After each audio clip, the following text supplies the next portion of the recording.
I missed my son's birth, skipped my honeymoon, and sold my $227,000 house to keep the company alive. When I showed up for the 10-year anniversary celebration, security stopped me. "You're not on the list, sir." I blinked at the man in the dark suit, scanning the names on his tablet without lifting his eyes. I was standing outside the very building I helped lease a decade ago, the one I took a second mortgage on my home to help secure. The glass doors gleamed behind him like some kind of ironic joke, reflecting the golden lights of the company's logo above them. "I'm a founder," I said, forcing calm into my voice. The security guard didn't flinch. "List says family and founders only." "I'm a founder." Behind him, laughter echoed from the lobby. Champagne glasses clinked. Music pulsed. I saw my sister, Allison, standing near the bar in a deep blue dress, laughing with people I didn't recognize. She glanced my way and then looked straight through me, like I was invisible. Then she leaned over and said something to the guard. He turned back toward me. "She says you're not on the list." I felt my mouth go dry. Not on the list. Not even a courtesy invitation. After 10 years of killing myself for that company, skipping sleep, watching my marriage fray, missing the birth of my only child because I was on a red-eye flight to pitch to investors in Toronto, I was not on the list. I looked at Allison again. She raised her champagne glass in a little shrug, like this was all out of her hands. Like it wasn't her name on every document I'd helped file. Like she hadn't called me crying 4 years ago when payroll was about to bounce, and I wired $30,000 from my own savings without a second thought. I smiled. Just a small, calm, terrifying smile. Then I turned and walked away. No scene. No shouting. No drama. I walked down the steps, pulled my phone from my coat pocket, and opened the draft tweet I'd written 3 days ago, because some part of me knew this was coming. One word.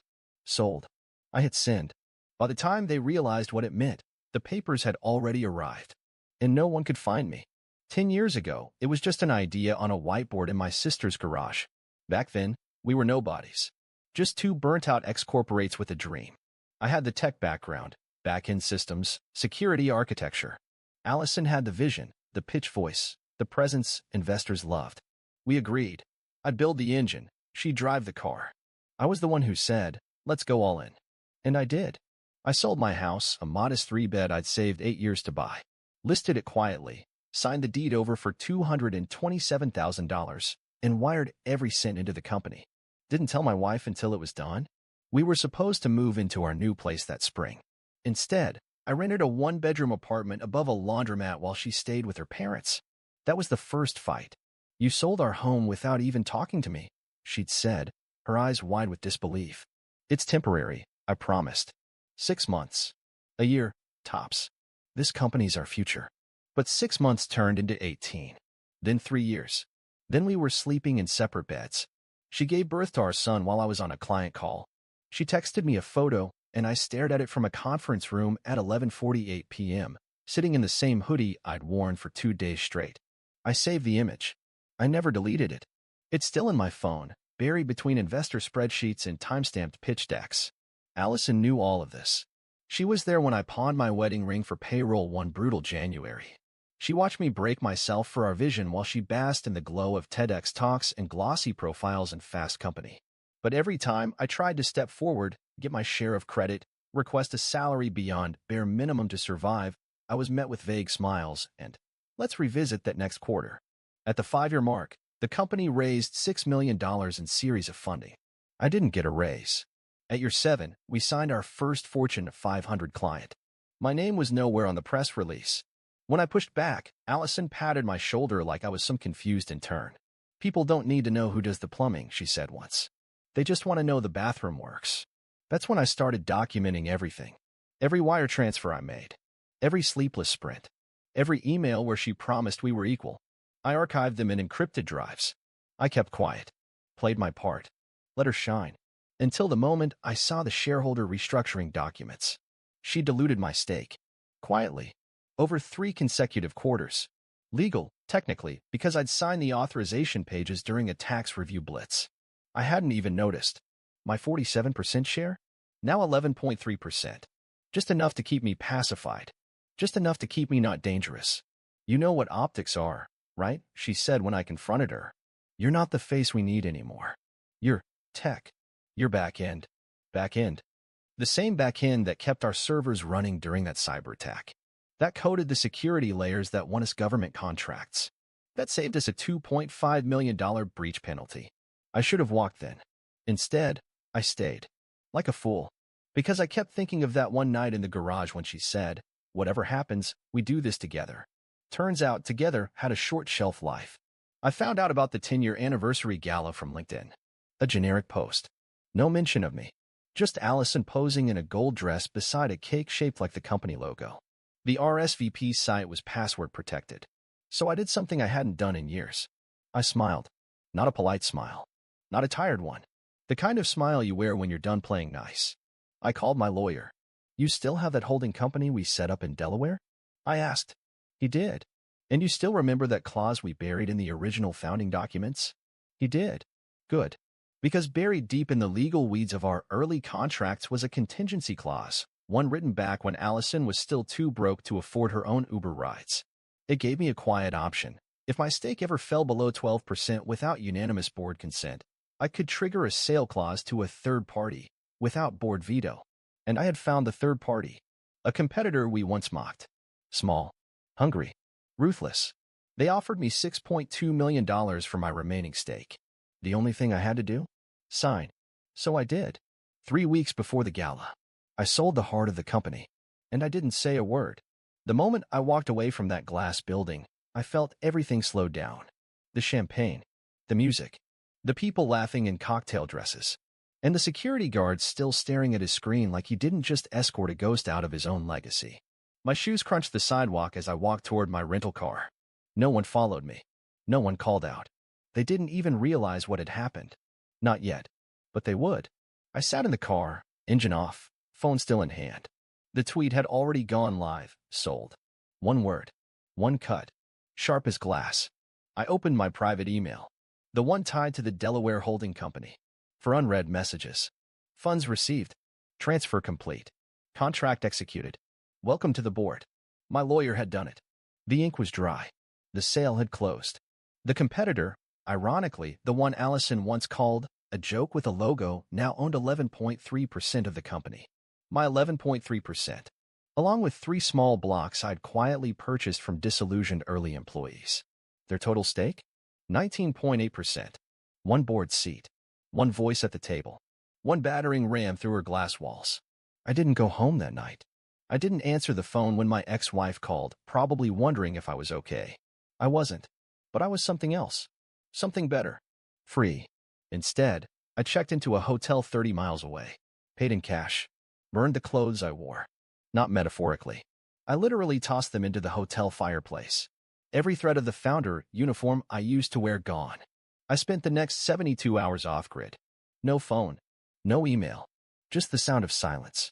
And the first real sleep I'd had in years. Back at the company, panic hit around hour 40. The tweet started trending in niche circles. People guessed. Speculated. Someone leaked the clause from the founding contract. The tech subreddits erupted. He sold his stake. To who? Why? By Monday morning, they had their answer. The new stakeholders sent a letter to the board, requesting access to financials. Requesting a vote. Requesting clarity on recent structural changes concerning minority shareholders. Allison's name was on every document. Her fingerprints on every dilution. Suddenly, everyone wanted to talk to me. My email lit up. From Allison. Subject. What did you do? No greeting. No warmth. Just raw panic. From Head of Legal. Subject. Urgent. Request for conversation. From CFO. Subject. Please clarify. We didn't know. But the best was a text. From Allison. You think you can just walk away like a coward? I stared at it for a long time. Then I typed back. I walked away because I was tired of cleaning up after your lies. She didn't respond. Day 5. An emergency board meeting was called. The new board member, the one they didn't recognize, showed up. He laid out everything. The sale. The clause. The silent transfer. The archived emails I'd given him. He read my name into the record. Then he submitted a motion. To review founder misrepresentation and initiate leadership restructuring. Allison laughed, apparently. Loudly. Dismissively. Until he played the audio. A recording I made 6 months ago when she said, "He's a liability. He built the machine, sure, but I run it. We'll dilute his shares until he's harmless. He paused the tape, then said, well, I kept the receipts. And finally, someone listened. Motion passed. Allison remained CEO temporarily, but the ice had cracked. I stayed gone. Changed numbers. Closed accounts. Sold what little I had left in the city. And just disappeared. Until 2 weeks later, on a random Thursday, Allison did something desperate. She went public. Posted a teary video online. Painted herself as the victim. Called me unstable, manipulative. Said I abandoned the company in its hour of need. She cried on cue. Spoke of sleepless nights. Claimed I'd sabotaged everything out of jealousy. The internet ate it up for 5 minutes. Then someone posted the full shareholder trail. Then another posted the voice memo. Then another asked, if he was so irrelevant, why did he still have the power to sell? Suddenly, public opinion turned. Hard. Investors got spooked. Our biggest client, one I personally negotiated, terminated their contract. Allison vanished from LinkedIn the next morning. I heard later she tried to claw back the deal. Said it was invalid. Said I'd misled her. But the paperwork held. The clause held. The truth held. I stepped back. And the truth took care of itself. Weeks passed. I heard from my ex-wife. She'd seen the story. She didn't say much. Just sent a photo of our son. He was standing on a soccer field, holding a trophy, grinning wide. First place, she wrote. He asked if you were watching. I stared at the screen until my eyes burned. Then I opened the photo and whispered, always. Because now I could be. Now there were no more servers to patch. No more red eyes to Toronto. No more skipped birthdays or missed honeymoons or emails at 3 a.m. I sold my past and bought my future. 3 weeks after the board meeting, the company released a statement. Dry. Sterile. PR sterile.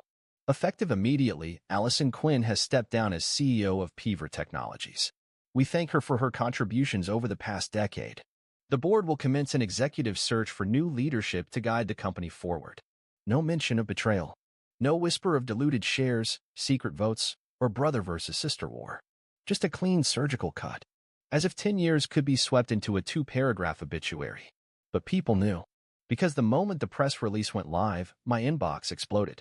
Journalists. Former employees. Industry analysts. People who had once watched me fade into the background like a shy intern suddenly wanted to hear my version. I gave them nothing. I let the silence speak. Because the truth was already out there, buried in archived emails, board minutes, and voice recordings leaked by people who'd finally had enough of smiling through her dictatorship. Allison didn't vanish quietly. She went down clawing. First came the Medium post, how misogyny destroyed my company. It framed me as the bitter tech bro who couldn't handle a strong woman in charge. It racked up likes until someone posted screenshots of her calling me a drone with no vision in a Slack chat from last year. The narrative shattered. Then came the podcast interviews. She cried. She blamed toxic startup culture. She tried to reclaim the victim narrative. But the silence around her was louder. Because behind the scenes, everyone remembered. The marketing assistant she screamed at for missing a semicolon on a Twitter post. The engineer she told, you're replaceable, 2 weeks before his wife's cancer surgery. The HR manager she ghosted after promising her equity. The intern who got fired for calling out missing health benefits. No one defended her. Even the VCs started deleting tweets where they once praised her as a visionary. Meanwhile, I was halfway across the world. Literally. I flew to a small village in northern Japan, rented a ryokan, left my phone in the safe, and wandered through forests older than empires. Slept 12 hours a night. Ate rice in silence. Read books I hadn't touched in years. One night, I opened my email. Just one. From the new interim CEO. Subject line, we'd like to talk. I laughed. They wanted me back. Not as a founder. Not as a shareholder. But as a consultant. A fixer. The guy who knew how the system actually worked. I typed a reply. Just one sentence. You'll need more than what you owe me. Then I hit delete. Not send. Delete. Because I didn't want it. Not anymore. It took 6 months for the media storm to die down. By then, Allison had moved out of the city. I heard through a mutual friend she was living on a friend's couch in Miami, trying to launch a female entrepreneur coaching platform. Her LinkedIn profile went private. Her TEDx talk stopped circulating. She became background noise. But not to me. Because I still saw the crater she left behind. In my family. In myself. Our parents were mortified. They called me one night together. First time in years. You could have warned us, my dad said. We had no idea it had gotten so bad. I didn't respond. What was I supposed to say? You never asked. My mom cried. She's still your sister. Not anymore. Blood doesn't bind betrayal. What does is respect, honesty, loyalty. And she burned every ounce of it. My ex-wife called again. She asked if I wanted to meet our son. Not over Zoom. Not in passing. A real day. A real visit. I met him at a small park in Oregon, where she'd moved after the divorce. He was taller than I remembered. Freckles like mine. Wore a hoodie with a logo from a coding camp. I felt my throat tighten. Hi, he said shyly. Mom says you used to build stuff. I did, I said. But I think I forgot how. He tilted his head. Maybe you could build something with me. We spent 4 hours assembling a Raspberry Pi and turning it into a portable game console. When it booted up, he laughed like it was the best thing he'd ever seen. I didn't think it'd work, he said. I smiled. Sometimes, broken things still do. That night, I sat in a rented cabin overlooking the coast. Sea air. Waves crashing below. My laptop open on a blank screen. And for the first time in a decade, I wasn't writing code. I was writing me. A memoir? Maybe. A warning? Probably. But mostly, a confession of what happens when you sacrifice everything for something that forgets your name. I titled it, Backend, because people only see the logos, the speeches, the champagne galas. They never see the cost. The man who skips his honeymoon. The father who misses his son's birth. The builder who hands over his house key in silence and watches a sister become a stranger. But I see him every time I look in the mirror. And now, I smile. Because I am no longer back-end. I am the man who walked away and watched the empire fall. They thought sold was the end. A final breath. A digital mic drop. But they didn't realize. It was just the fuse. And the fire hadn't even started yet. The day the tweet went viral, I received exactly 647 direct messages. From ex-employees, journalists, distant cousins, childhood friends, even Allison's former assistant who once cried in the bathroom after Allison screamed at her for using the wrong font on a pitch deck. They all wanted something. Answers. Vindication. My side of the story. But I didn't answer any of them. Not because I didn't have anything to say. Because I finally had nothing to prove. You see, when you've spent 10 years being erased from your own story, the most revolutionary act is not to explain. It's to move on. To stop begging people to see you. And start building a world where you don't need their permission to exist. The board tried damage control. They appointed a spineless interim CEO who sent out a morale-building email filled with phrases like looking to the future and respecting the past. Then came the exodus. In a span of 8 weeks, 15 employees left. 3 engineers. 2 designers. And the original front-end architect who built the platform's backbone and whose name Allison always conveniently forgot in interviews. I watched it unfold like a silent reckoning. No blog posts. No drama. Just a trail of resignation emails with one recurring phrase. Time to build something I believe in. God, I love those people. I didn't tell them to walk. I didn't have to.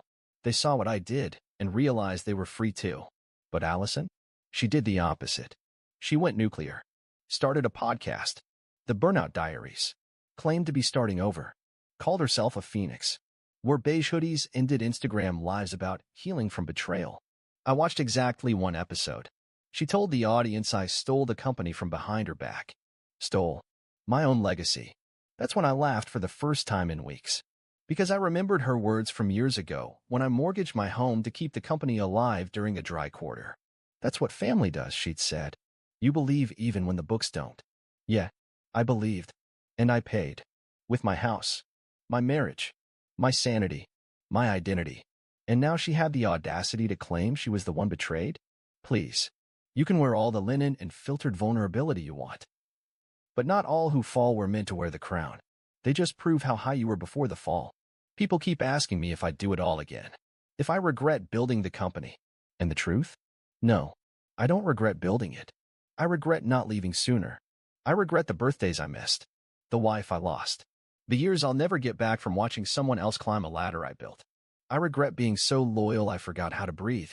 But most of all, I regret not realizing sooner that no one is coming to save you. Especially not your family. Especially not when they've learned how to weaponize your guilt. You are not a villain for choosing yourself. You are not selfish for saying no.